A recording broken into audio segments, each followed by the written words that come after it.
Welcome to the I Create Daily podcast. I'm Leora Alderson. And I'm Devani Alderson. We're your co-hosts on this journey of creativity and productivity.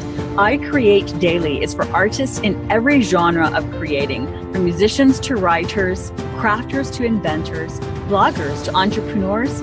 I Create Daily is a movement for creators serious about your art. If you're into creating anything, this podcast is definitely for you. Thank you so much for joining us on this journey. Hello and welcome to the I Create Daily podcast, a movement for creators serious about their art. I'm Devani. And I'm Leora. And our guest today is artist philanthropist Tasha Wahl. We learned about Tasha after seeing her husband Erik Wahl interviewed on the Gary Vaynerchuk show, which episode we will link in the show notes. In perusing Erik's information, we also discovered his lovely wife, Tasha. Tasha Wahl is an artist herself, and she has morphed her artistry with her extraordinary compassion to create the nonprofit organization, The Butterfly Effect, Be the Change. And that website is butterflyeffectbethechange.com. Tasha created a micro-philanthropic movement that promotes contagious generosity in communities all over the world, modeled after Edward Lorenz's butterfly effect theory that even the softest flutter of a wing can create a wave that results in major change. Tasha said in 2013, November 11th, I have a fledgling idea of how I want to be the change and hopefully set into motion molecules of hope that will set into motion molecules of faith that will set into motion molecules of love. Wow, that is amazing and fantastic. We're so inspired to have you on. So welcome, Tasha. Thank you. I'm excited to be here. Thank you for having me. You're welcome. So we hear how that we know what you're doing now. And we know you have this vision and this inspiration to spread love and to make a difference and be the one to make a difference and to set that ripple effect. What was the catalyst for you that began that journey? My children. So I was sitting around in our family room with a group of kids, and I've got 5 boys. So our house is full of teenagers on a regular basis. And we were just sitting around one day talking about the concept of tithe. And a couple of them said, "What's tithe? I've never even heard that word before." And so I thought, oh gosh, how am I going to explain something I've understood since I was a child to a group of teenagers? So I said, okay, if I gave one of you in this room 10 cookies and you're the only one with 10 cookies, would you share one of the cookies with somebody else? And they were like, yeah, I totally share a cookie. I'm like, okay, great. That's like 10%, right? One cookie of 10%. You still get to keep 9. It's kind of a lot. And I said, so what if I gave you $10? And would you give $1 to someone that didn't have one? And they thought a little harder about that. And then they said, yeah, you know what? I'd give $1. Like, that's fine.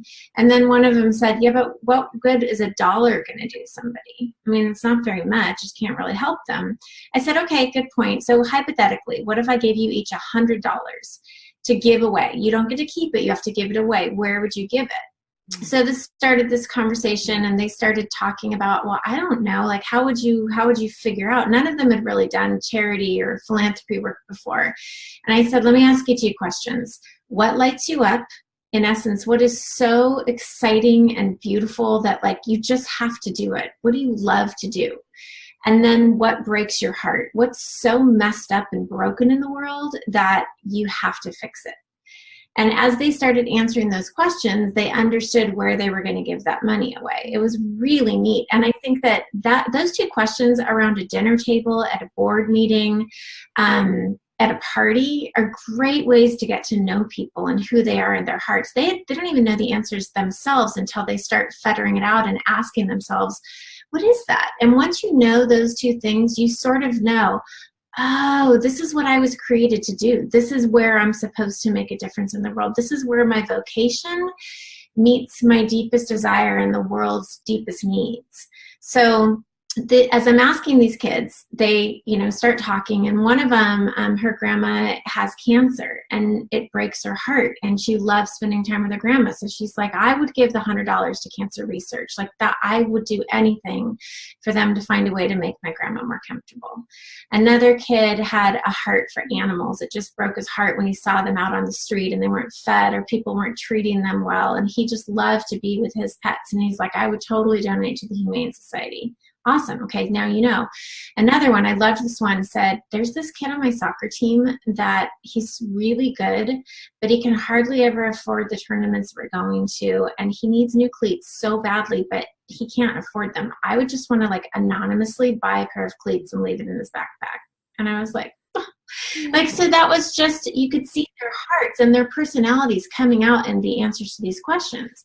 So it was 3 weeks later, and I just thought, I couldn't stop thinking about the kids and the things that they'd said. There was 10 of them, and I wanted to be able to let them do those things that they'd come up with. But I couldn't just randomly give 10 kids $100. It's just weird. What would their parents say? How does that look? It felt inappropriate to do it in that way, but I still wanted to do it. So I thought, what if I come up with some kind of a scavenger hunt, like a geocache for charity? What if I hide something, and if you find it, I'll donate the money to charity? And so I just thought, I don't know if this is going to work, but I'm going to give it a try. So I made a Facebook page. My dad, when I was a little girl, called me Butterfly, so I've always had this affinity for butterflies, and I've loved Edward Lorenz's butterfly effect theory, that ripple, so butterfly flap its wings, and the ripple of air moves another molecule of air that moves another molecule of air that causes a hurricane on the other side of the earth. So my point was, okay, what if these small acts of goodness will ripple effect into each other and cause great change later? So I called it the butterfly effect. I went to Michael's and I bought a wood butterfly and I painted it. And then I hid it out in the canyons and I posted clues on social media. And I just said, first one to find it, I'll donate money to the charity of your choice in your name. And it took off, people loved it. And somebody found it and it was so fun. And they sent me a picture. I'm like, oh, it works. Okay. So I started doing it. And so every week I would paint a butterfly and I would hide it somewhere and I'd post the clues, and then whoever found it got to donate money to charity in their name. And I just thought, this is so fun for me. It's way better than me writing one big check for $1,000 to a group. I'd rather do 10 checks for $100 and get people excited. And what I found over time is that lighting, it almost ignited something inside the person to realize, I can do this. I can give to this charity. The first time I gave for them, and then they would want to give. And then we started talking about tithe, 10%. It's not that much. So this concept of you could give 10% of your paycheck, 10% of your time, 10% of your talents. It doesn't have to be about money. And so it just kept growing and growing and growing. The newspaper started posting about it. I started doing all kinds of interviews. People started writing me saying, can I decorate a butterfly? So I'd have artists from all over the country decorating these butterflies. And then companies started hearing about it. So I worked with American Cancer Society and we did 5,000 butterflies for ACS. I worked with Twitter. I've worked with Adobe. And so it's just this word of mouth thing that sort of spread. And then I was on a street art tour with Erik, and we were looking at street art, and I've been his executive producer for 17 years, but I didn't start really doing art until around 2011. And he tells the story in his message of how he didn't do art at all until he was 30 and he's taught himself to paint. Well, I've watched this transformation, and we have paint everywhere in our house. Everybody paints, everybody picks up a can, everybody, it's kind of what we do, but I'd never really taken it seriously for myself. And so we're on the street art tour, and I was like, why do you do the art? Why am I not? I could do street art. Why the heck not? I've taught myself how to do everything else. So I decided I wanted to start putting up these massive wings everywhere that you would stand inside. You're the body of the butterfly, and the wings it says butterfly effect, be the change you want to see. And I'm like, how hard could this be? So I called a friend who was an artist, and I had her draw me a design based on what I wanted. And then I figured out how to get it turned into a stencil. And then I found people that would let me put it up. And then we started painting them. And now, and I couldn't, so then that took off too, and everybody wanted these butterflies everywhere, and I couldn't keep up with it. So I thought to myself, I don't have to be at all of these. If I get a bunch of stencils made and I just start sending them out to different communities, I'll let them do their own butterfly effect.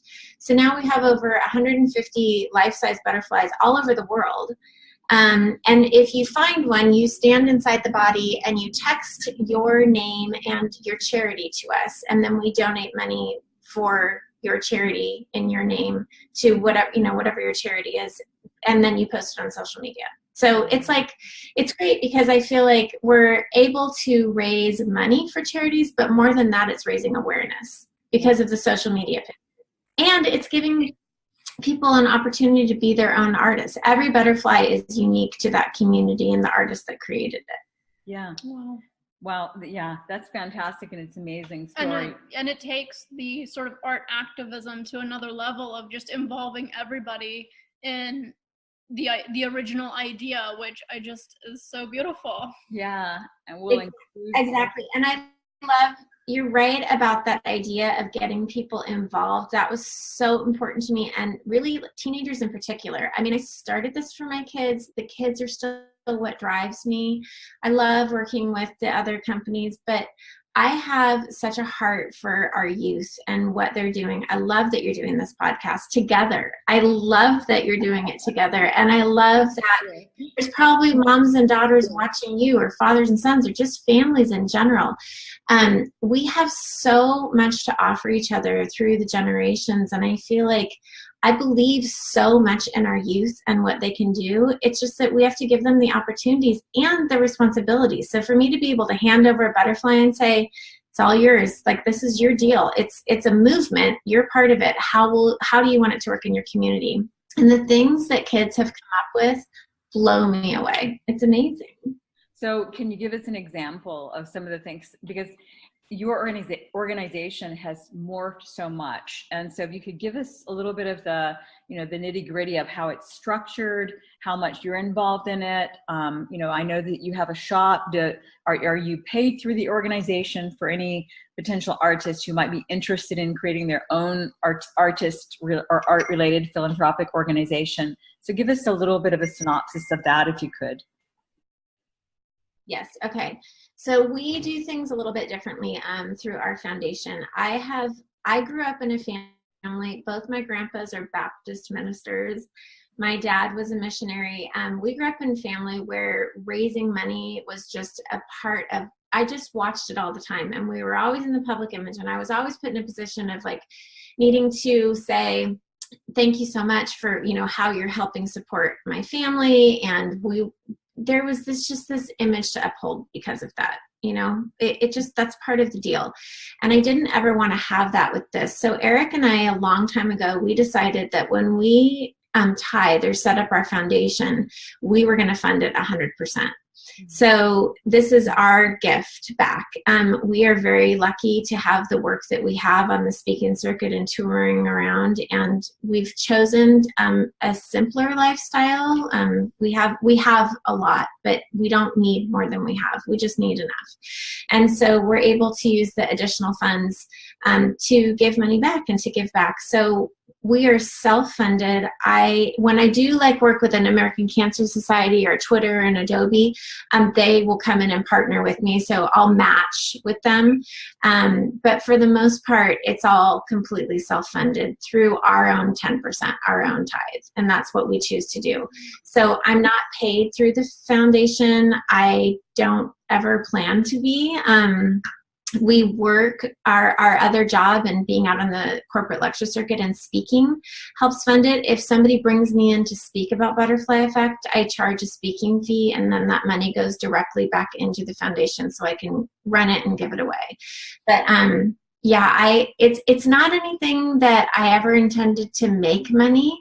And if maybe in 3 or 4 years something changes and something happens to affect that we would be able to maybe do that so that I could hire on people to help me, that would be really cool. But for right now, I think this is just the way that we want to run it. And we're lucky enough to be able to.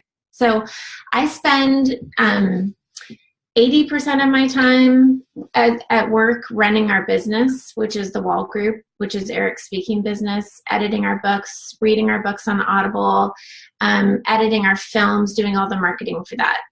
This is just sort of a love project on the side that's gotten bigger and bigger, but it's been something that I've been able to manage. I have a girl that does all my social media for me.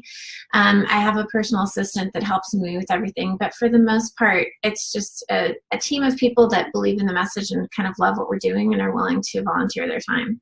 Definitely. Well, what I love about that, and for anybody else who's listening, there's sort of like a rise in the whole using art to bring awareness to whatever they want to bring awareness to. And what's really cool is that you guys, through your through Erik speaking and your joint business in that, you're able to do the art as a passion completely.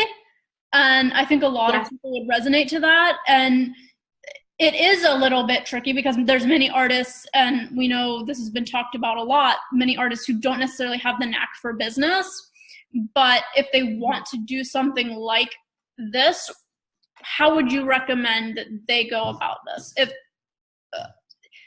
sort of like using the art, doing the 10% thing, but also if they don't necessarily have the structure set up where they have a thriving business also. That's such a great question. Keep your day job. Yeah. Have to be an artist 100% of the time. And I think most artists have an artistic temperament and personality, and they just want to be creative in everything they do. But it's yes and, it's both. You're also good maybe at organizing. You're also good maybe at people skills. You're also good, if we're talking school, just because you're great at art and painting, you might also be really great at history. You might be really good at science and also really love computer design. You can do both. It's a very interesting thing in this day and age that people want to have one career, and it's not going to work anymore. With the law of singularity and what's happening and how quickly everything is moving with social media and the cloud and artificial intelligence, it's just not going to work anymore. That is an old structure that isn't going to work. So as an artist, I can spend part of my day, even if it's 1 hour a day doing my art, and the rest of my day working and making the money that I need to make to be able to have my family do whatever the things are that I want my family to do. I'm still getting the time in for the art, I'm making the money, and then I'm still able to give back with my art. So I think it's about trying to do both. And even if it means, let's say a struggling poet also needs to be a waitress. Be a waitress until your poetry starts making as much money as waiting tables does. Like, you can't just quit everything and throw yourself into it. It's not plausible to believe that just being an artist is going to get you somewhere. It can be both. You almost would be a better artist if you were less worried about money and more grounded in a structure and saying, this is where I need to be every day. These are my responsibilities. I find, and we work with a lot of artists, I find most artists don't like structure, but they do so much better when they're on a schedule. Yeah. I completely relate. Yep, I completely relate to that. It's that thing of like, you want to be the messy, creative genius person, but then deep down, if you have that checklist, the things are actually going to get done. Yeah. Whereas if you don't have the checklist, you think in your head you're this creative, brilliant person, but that's just in your head. And that really doesn't matter if it's just in your head, but that's like the point.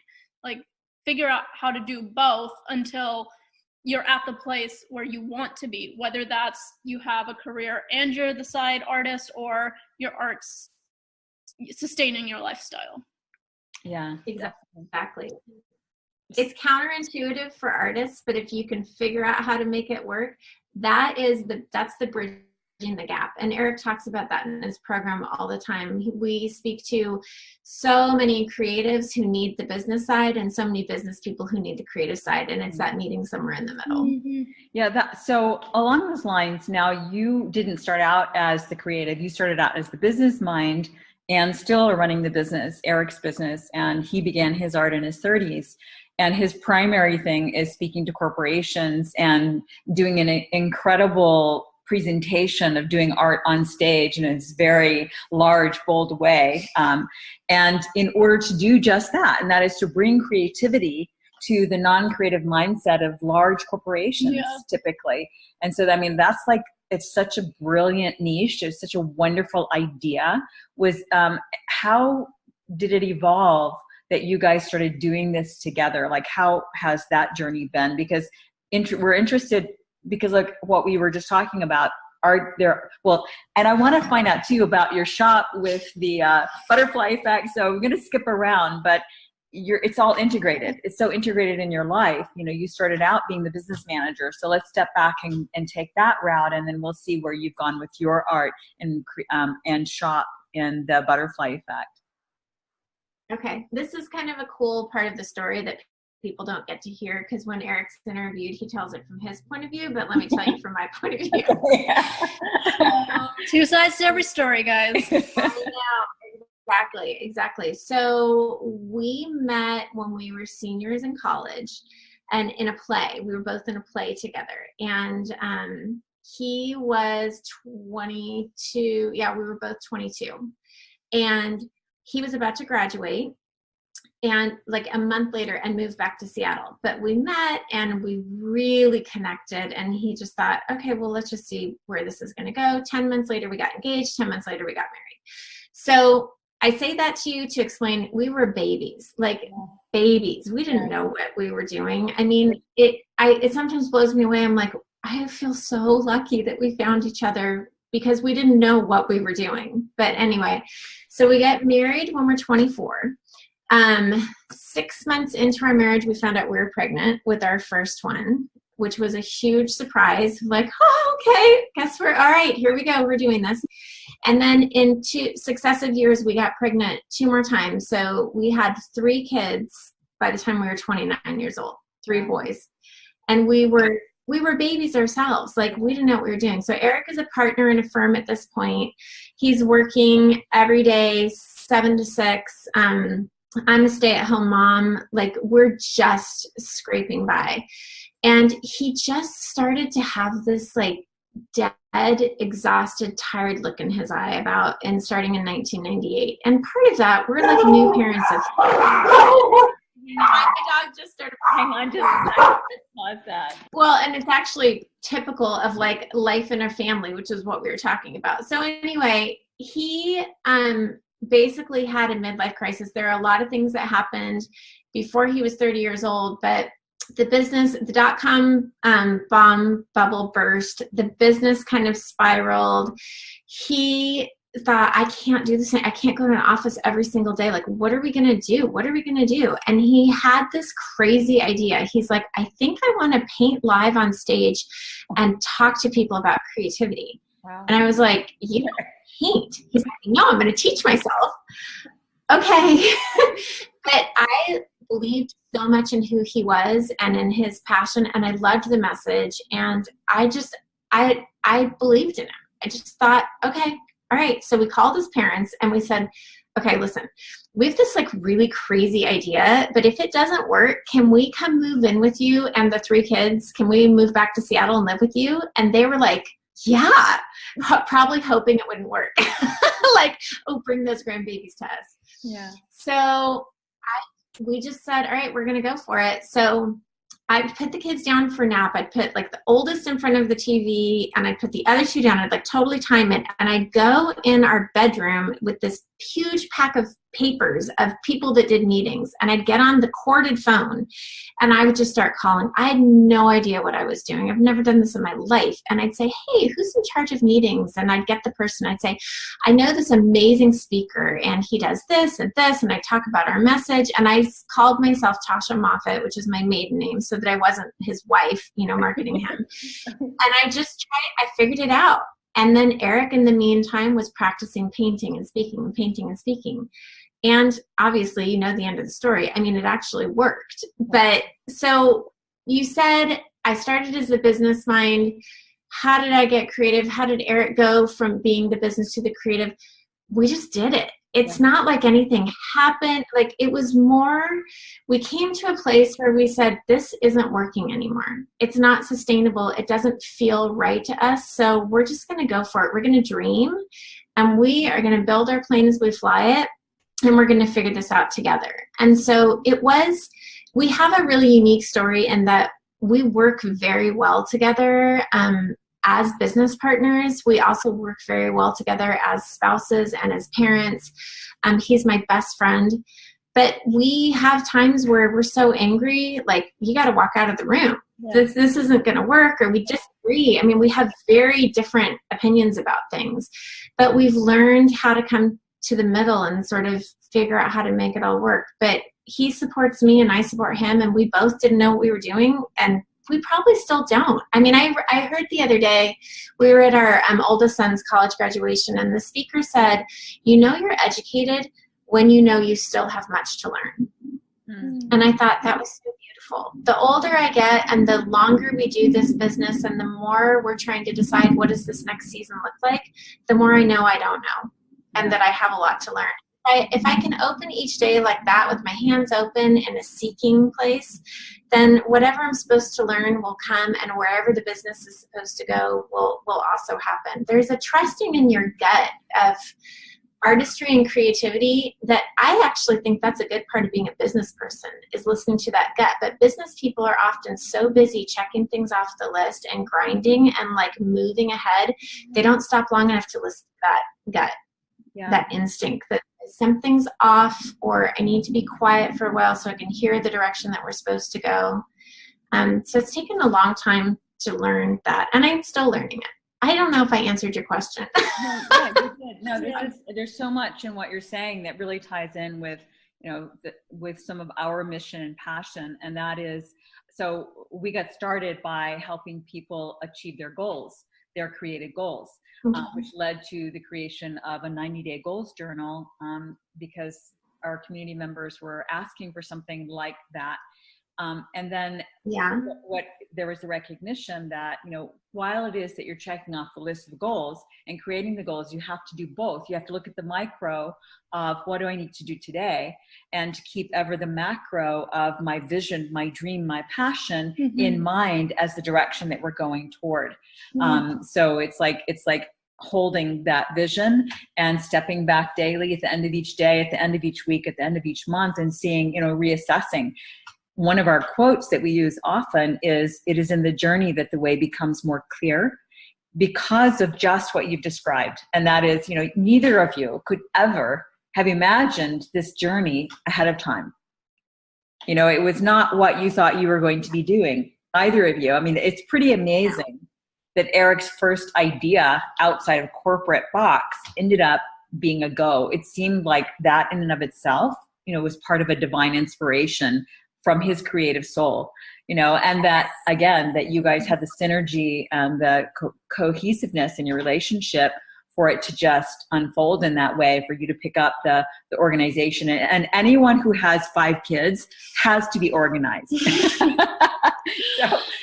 you are. So then you just, running a business is a lot like being a parent, right? You're basically creating schedules and systems and diving in and doing things. Yeah, exactly. And I think that, again, it's yes. And I think being a mom and being an artist and being a businesswoman and being in a marriage, it all takes this incredible flexibility and just sort of emotional intelligence of saying, okay, what is next? You're right. They all go hand in hand. Really, if you looked at any profession, it takes both the artistry as well as that organization side of it. That's what makes things work, whether it's a business or whether it's creative. You have to have both. Definitely. Well, speaking of organization and habits and all that, we're big on habits and goals.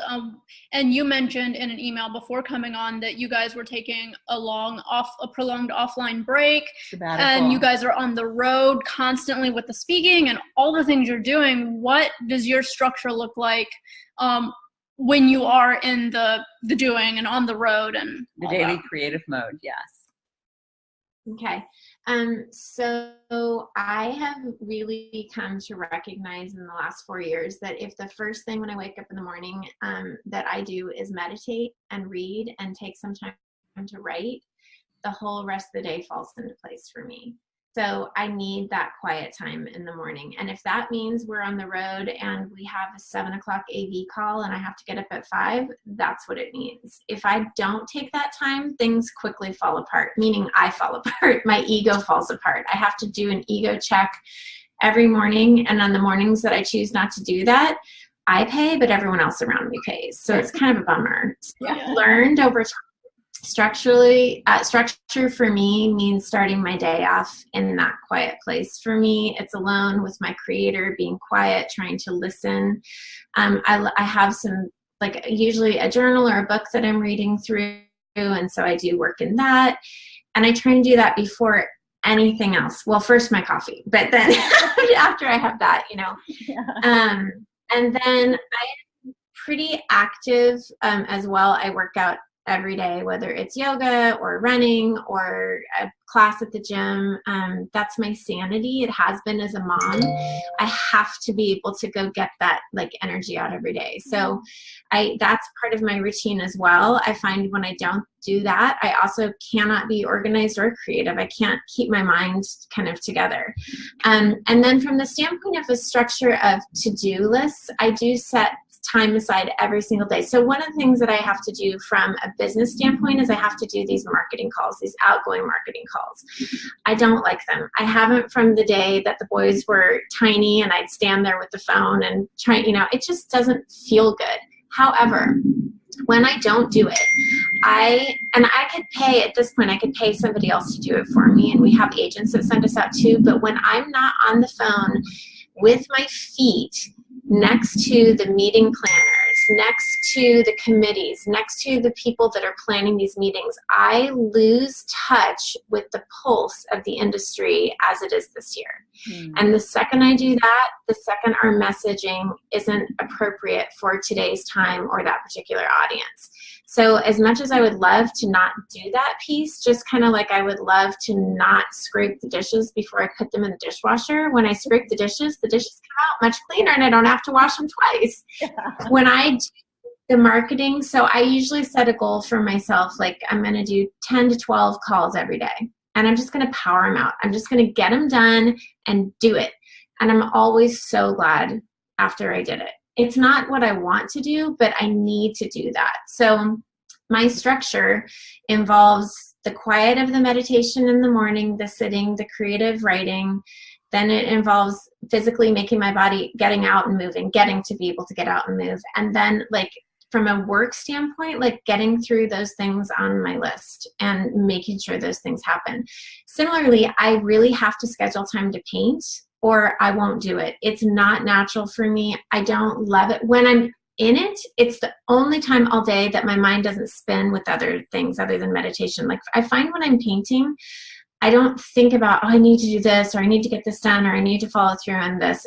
My mind just sort of goes. I usually have music playing and I'm doing something. So I know it sounds so dumb, but to schedule, like for business people to set aside 1 hour every day to be creative changes everything. It just opens your mind and you'll see over time, your whole consciousness begins to shift. Just like if I'm sure that's part of your 90-day challenge, like to take the time every day and be creative. Because most people who aren't creative, they do the same thing that artists do. Like you were saying, oh, I just have all these amazing, great ideas. But if you don't get it down on paper, no one's ever going to see those ideas. Yeah. On the opposite side, if the organized business math minds don't spend time to dream and to let their minds expand, they're always going to stay in that box and never really get beyond it. So I think it's really important for me in my life to schedule time to do both the business and the creativity every day. And that's still a lot of hours left in the day. What did I talked about, so if I work out or write and meditate, that's like 5 hours. All those things that I just said would take me 5 hours. I still have a lot left of the day to be with my family, hang out, go to the grocery store, do all the other stuff I have to do. It's really not, it sounds like a lot, but when you really write it down, or if you really time yourself, it's not that much time. Yeah. It's totally doable. Especially if the time that you do have it's intentional. Mm-hmm. So you're creating an intentional structure for yourself that nurtures the rest of your life. And it's amazing when you get those things done during the first part of the day.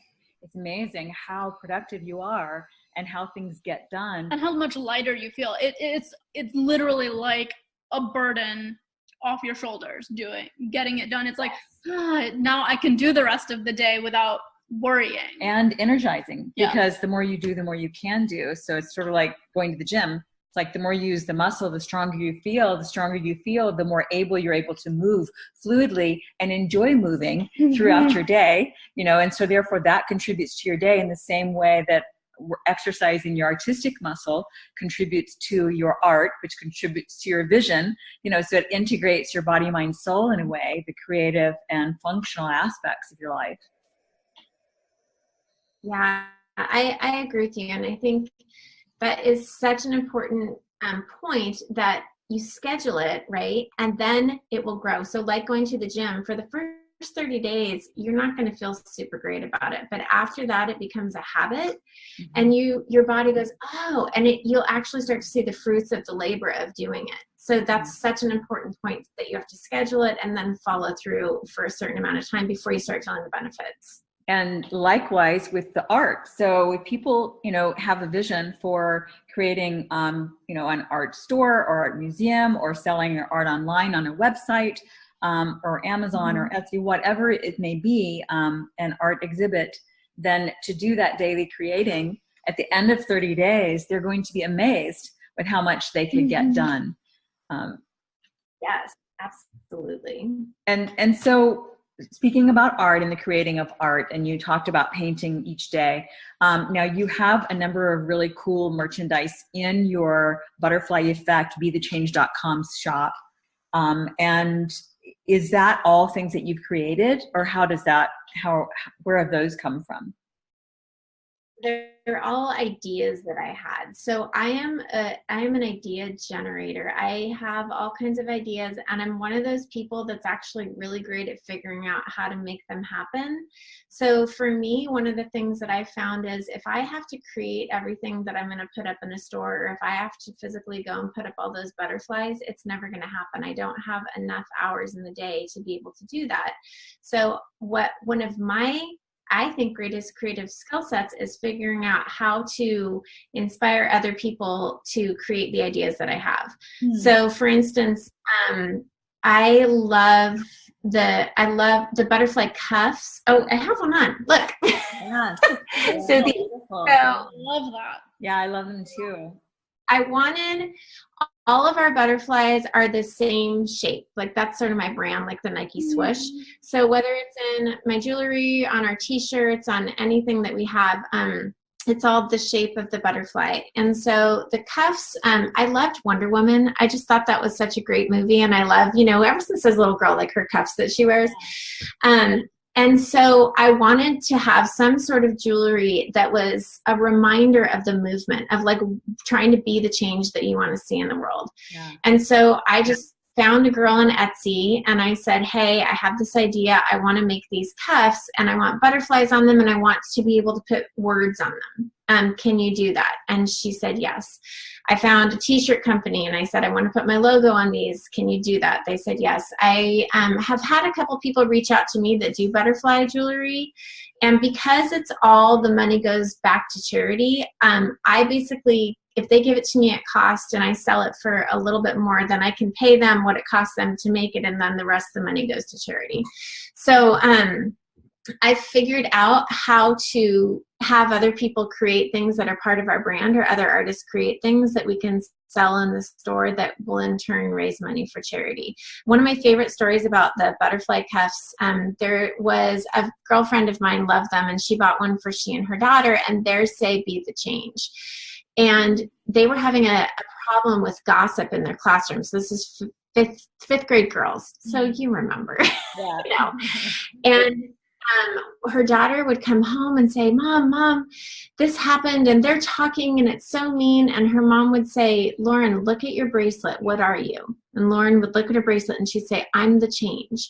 I am not going to be part of the problem. I'm going to be the change of making it stop. So I'm not going to gossip. I'm not going to talk about this. And it started this little movement in their 5th grade class where they all got these bracelets and they all wore them. And every time someone wanted to talk about someone or be mean, they would look down at their bracelets and go, no, I'm the change I want to see in the world. This is how, and so it's like these neat little movements that happen because of it. The other thing people do is they'll order the bracelets and put a word across it that they need to remember, like love or heal or strength or whatever their purpose is that they're trying to work on. And so one of the things I love about the way that the jewelry has sort of just happened is it tends to be sort of a reminder to people, a statement like, I am the change I want to see in the world. And you look down at your hand a lot when you're driving, when you're texting, when you're writing. Mm-hmm. And it's like, oh yeah. It's just this constant reminder. So again, yeah, exactly. It's a reminder. So I don't create the art necessarily. I use other artists who are so much more talented than I am to create the art. I just come up with the ideas. And that's what's in our store is all the sort of the ideas that I've come up with. Fantastic. That's so cool. Just synthesizing all your thoughts and deploying the artists to do it. That's awesome.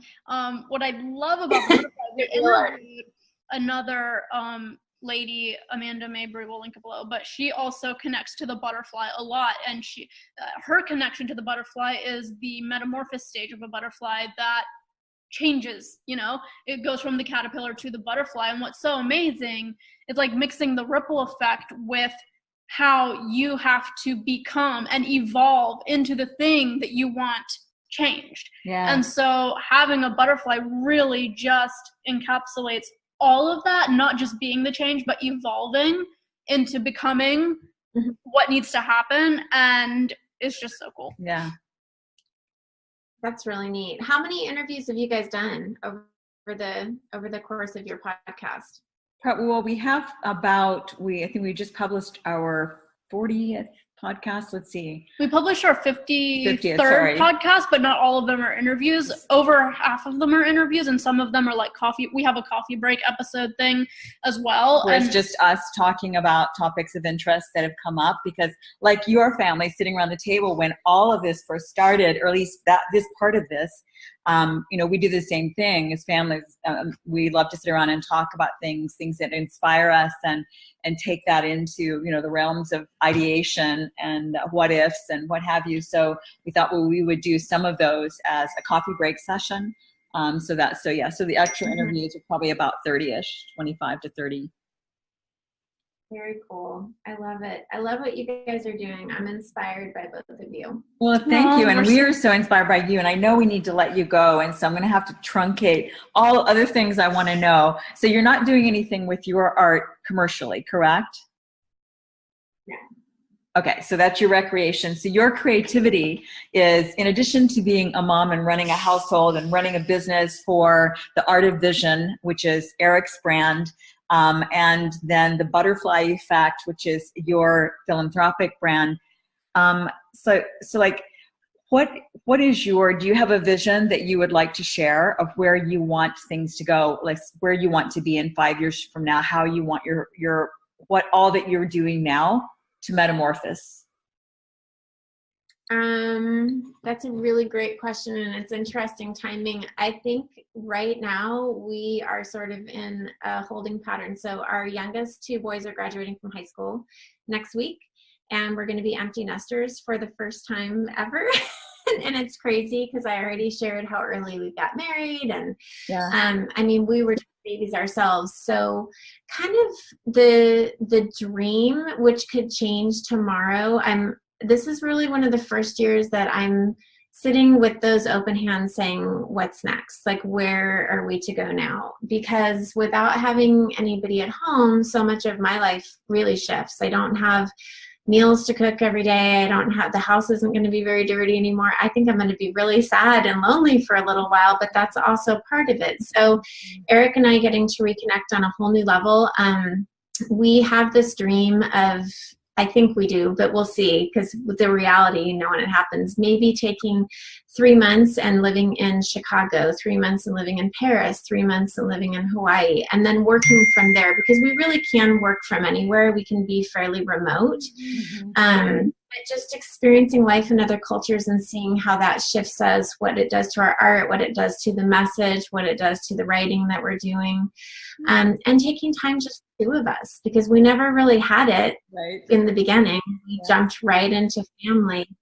And I just think it's a new season. So I am excited for what's coming, but I honestly don't know what it is. And I'm a list maker and a planner and a dreamer, and I've always had the 5-year, 10-year, 15-year plan. And this is the very first time I decided I'm not going to do that.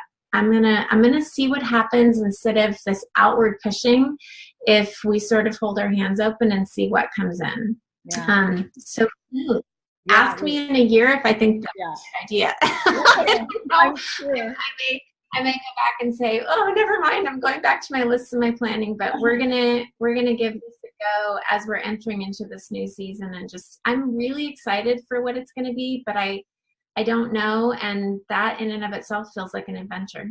Yeah, no, I think it's fantastic. I predict that you will be inspired by some ideas, because the ideator, the idea generating mind doesn't just go away. It doesn't generally rest. And in fact, it tends to become more prolific with rest and meditation and time out in the world and travel and such. So I expect, you know, and then you'll be ready when you're ready to get back to the scheduling things. And we really look forward to following you in that journey and what that might be. 2 things that came to mind, because one thing we also like to give value, if we can contribute anything to your work, if there's anything that we can do that would be helpful, please do keep us posted and let us know. We will, of course, link your sites, Erik's site as well. I look forward to continuing your journey and having you on again when you guys figure it out, what your next step is.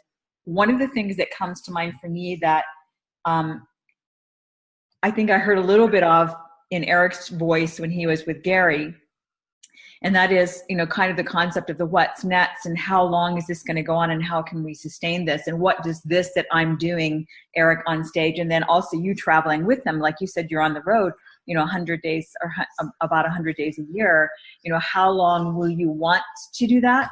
And how will this morph into something that generates the same income and yet gives you the freedom to choose to do it in person or not? You know, so toward that, you know, it would seem to me that that there would be ways that he can, you know, that might be something that would generate, that would be a positive thing for you guys, is to figure out, you know, what it is that he can do that you have then the freedom to be or not be always on that route, that schedule, you know. And it might even be the butterfly. I mean, it might, because I could totally, first of all, I love, like you, I grew up around nonprofit organizations, and also as a marketer for a time for a nonprofit organization, acutely aware of the concept of always asking for money, or organizations needing to always ask for money, and therefore coming from a needy place. So I love that you created a nonprofit organization that it's not coming from a needy place, but rather is in and of itself a contributing place. I love that you are selling products that generate income for the nonprofit. And I think that that's a model that more and more nonprofits will be moving towards. Some already are, like yours. And, you know, that's a whole vista of opportunity unfolding. But in the, so all of that you're doing just is fantastic. And I'm sure that what's next will be too. But if you have any thoughts of, you know, your next step in that regard for your business, your joint business, then that would be interesting to hear, because it's such a big question for artists and creatives. It's like, how do I generate revenue for myself and my family, even if I'm not present? And you create things, in particular, artists create things that sell. They might sell things online, and that's the hope. But in Erik's case, most of his is also live performance, right?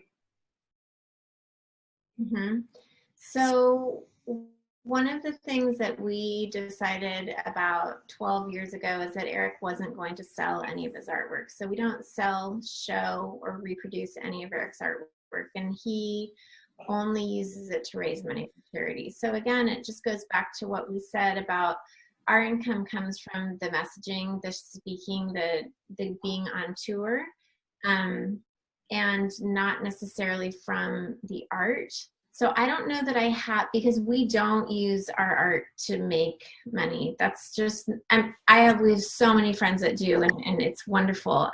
But for us, we feel like our artistry is our ability to share a message, is our ability to bridge the gap. That's our artistry. And so I'm going to redefine artistry for you then, and go back to that idea that artistry doesn't necessarily have to be a piece of art hanging on the wall, a piece of poetry in a book. It doesn't have to be a piece of music that makes a dollar amount. In fact, when there's a dollar amount attached to it, there's some element of it that loses its purity. I have no problem with buying or selling art at all, but you can't create it for, I have a hard time creating it to sell it, to put a price tag on it. It takes away from the feel for me, but I have no problem sharing my ideas, understanding that there's a business element of the artistry of our message that we're sharing and what we're doing, and that's where the money's coming from. So it's possibly reprogramming how we see that we're going to make a living. Like, what if there was a painting, but it also came with an instruction manual on how to see art? Like, one of the things I do when I go to an art museum with the boys is I take them in and I say, how does this painting make you feel? Does it make you feel sad? Does it make you feel happy, angry? What story do you think the artist was trying to tell? Where is the light coming from? How do you think he meant or she meant for you to feel or see after? So it's this concept of being able to view art in a different way, seeing art as not as somebody who's going in and saying, I like that or I don't like that, like critiquing a piece of art, but like understanding art as a lifestyle. And so I would then, I guess, potentially say, from that standpoint of trying to figure out how you're going to make your art make money for you, it's a completely redefining of that art. It's not just the painting. What else can you offer with that painting that is going to add value to the person buying the painting so that they are going to want to come back to you again? Are you helping them create an entire theme for their office where they need 10 pieces? Yeah. But you've come in, interviewed them, you've asked them about their color schemes, about the people that work there, about the demographics, who's coming in, what message do you want them to feel? Could you then say, I'm offering you more than just a piece of art for your wall. Like, I'm going to help you create this culture. This is my art. This is what I do. I can put these things together for you, and we're going to make the rooms feel like this. Does that make sense? I guess I hope I'm answering your question. No, absolutely. Well, part of the question was, it's kind of open-ended, metaphorical too, because it's sort of like, where are you going to go with it? And, I respect that you guys have that compass of not wanting to charge for the art itself. I would say, consider that, because many artists do, and that's absolutely okay as well. And so they should. Absolutely. Yeah. And so it's like, I think that would be interesting for you guys to do an Erik Wahl performance for yourself for this next period, because it's sort of like, okay, now you guys are in the place of needing to think outside of the box of what it is you've been doing. And so, it'd be like, how do you do that? And where does that go? So it'll be very inspiring to follow your journey, as inspiring as it has been to have you on here. So we really appreciate you taking the time, Tasha, to spend this time with us and share your story from your side of the story, which we loved. And please keep us posted. We would love to have you on again when you're ready for your next chapter. When we know what we're doing, we'll let you know. And I love your idea. We could sit down and watch one of Erik's shows on video and just say, what if we were in the audience? How would this change us? So thank you. Yeah. I appreciate it. Yeah. Okay, good. All right. We'll be in touch. We'll let you know when Sorry? It was really nice to meet both of you. Thank you so much for having me. Same here. Thank you so much. Bye-bye. Bye. Thanks so much for joining us for the I Create Daily podcast. Please let us know what creatives you would like us to interview and what topics you would be interested in hearing more about. And if you enjoyed this show, please leave a review on iTunes. We value your feedback. We read all the reviews, and it just helps us get the word out on the I Create Daily podcast. Thank you so much. Thanks so much.